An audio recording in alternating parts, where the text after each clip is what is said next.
ကုသိုလ်အစုပဲကုသိုလ်အစုပုံကြီးလို့ပြောခြင်းရင်တတိပဋ္ဌာန်၄ပါးကိုပြောပါတယ်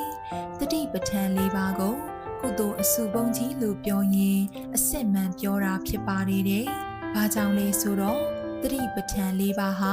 အကုန်လုံးပင်ကုသိုလ်အစုအပေါင်းဖြစ်သောကြောင့်ပါပဲတဲ့ဒါနကုသိုလ်ဆိုတာလေများစွာပြုနေရင်ကုသိုလ်အစုအပုံကြီးလို့ဆိုစရာပါပဲဒါပေမဲ့ပေးလူနေတဲ့အချိန်ပိုင်းအတွင်းမှာပဲ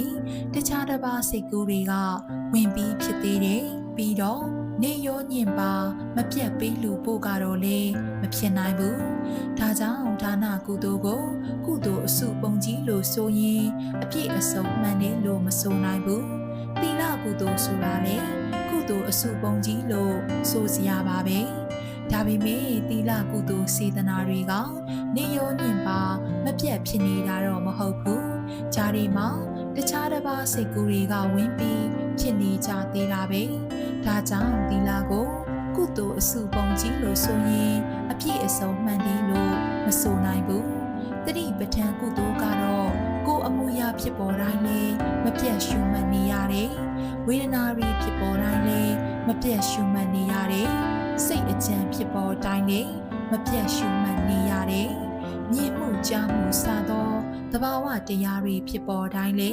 မပြတ်ရှုမှတ်နေရတယ်ညအချိန်လောက်သာချမ်းပြီးနေရောညင်ပါမပြတ်ရှုမှတ်နေရတယ်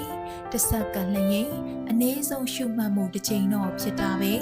တမိနစ်ဆိုလျင်ရှုမှတ်မှုကုသိုလ်ပေါင်းအနည်းဆုံး60ရတယ်တနာရီဆိုရင်တော့3600ရတယ်ညအချိန်4နာရီလောက်ချမ်းပြီးနာရီ20ခန့်ရှုမှတ်နေသူမှာတရက်အတွင်း၌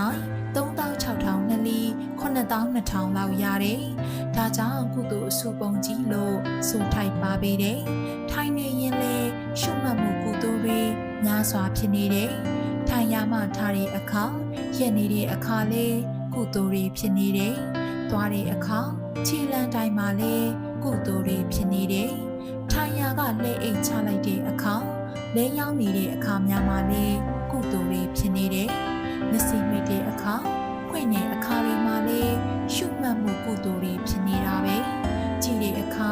မြင်တဲ့အခါရှုမှတ်မှုကုသိုလ်တွေဖြစ်နေတာပဲ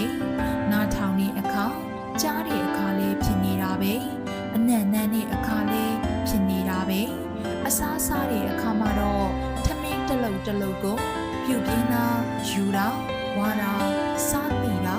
စသည်တွေရှုမှတ်ပြီးကုသိုလ်တွေအများကြီးဖြစ်နေတာပဲအတွေ့အထိတွေမှာတော့ထိတိတိုင်းရှုမှတ်ပြီးကုသိုလ်တွေအများကြီးဖြစ်နေတာပဲ